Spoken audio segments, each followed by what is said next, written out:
Why do some people earn millions and still end up broke, while others with average incomes quietly build real wealth over time?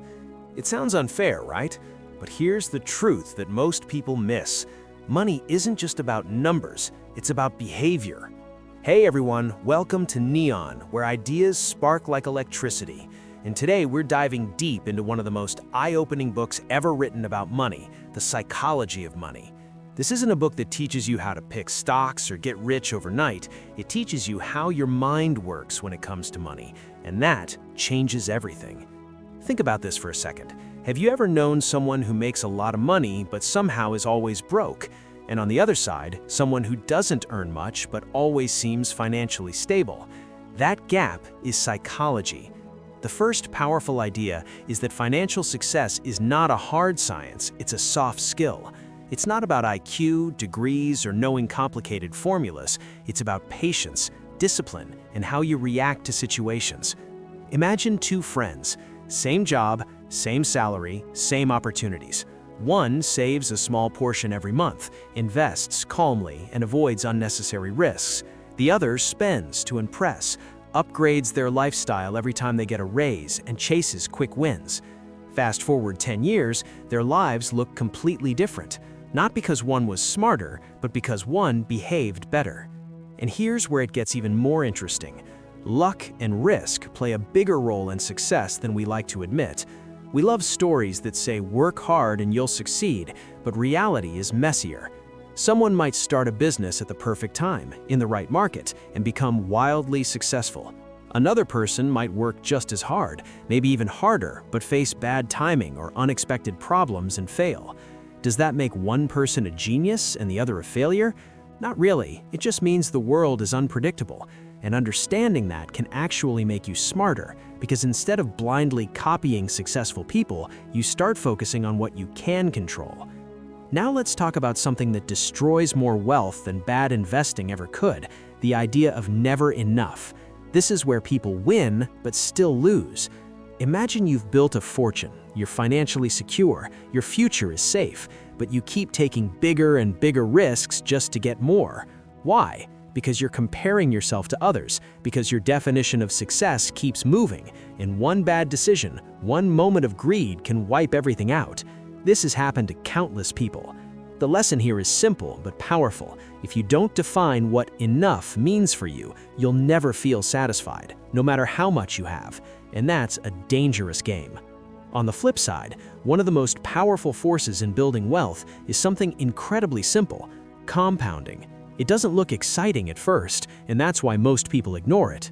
Imagine planting a seed. For a long time, nothing seems to happen. You water it, you take care of it, but it barely grows.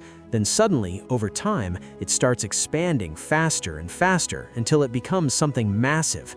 That's exactly how money grows when you give it time. Small, consistent actions repeated over years can create results that look impossible at the beginning.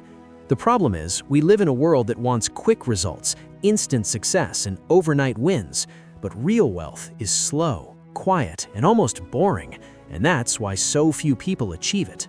Another powerful idea is learning how to balance fear and optimism. You should save money like a pessimist, always expecting that something could go wrong. Emergencies happen, jobs change, life is unpredictable. But at the same time, you should invest like an optimist, believing that over the long run, things will improve, economies will grow, and opportunities will appear. This balance is what keeps you stable in the short term and growing in the long term. Think about it. If you're only optimistic, you might take reckless risks. If you're only pessimistic, you might never invest at all. But combining both, that's where the magic happens. Let's bring this closer to real life. Imagine someone who loses money in the market once and decides never to invest again. They let fear control them, and over time, they miss out on huge opportunities. Now imagine someone else who ignores all risks, invests everything aggressively, and eventually crashes. Both extremes fail. The winner is the one who respects risk but still believes in the future. And here's something most people don't realize. Wealth is what you don't see. It's not the car, not the watch, not the expensive lifestyle. Real wealth is the money you've saved, the investments you've kept, the financial security you've built, quietly, without showing off. The problem is, we live in a world where people spend money they don't have to impress people who don't care, and that creates a cycle of stress, pressure, and bad decisions. True financial freedom isn't about looking rich, it's about being secure, it's about having control over your time, your choices, and your life. So the next time you think about money, don't just ask, how can I earn more? Ask something deeper. How do I behave with what I already have? Because at the end of the day, money will amplify who you already are. If you're disciplined, it will reward you. If you're reckless, it will expose you.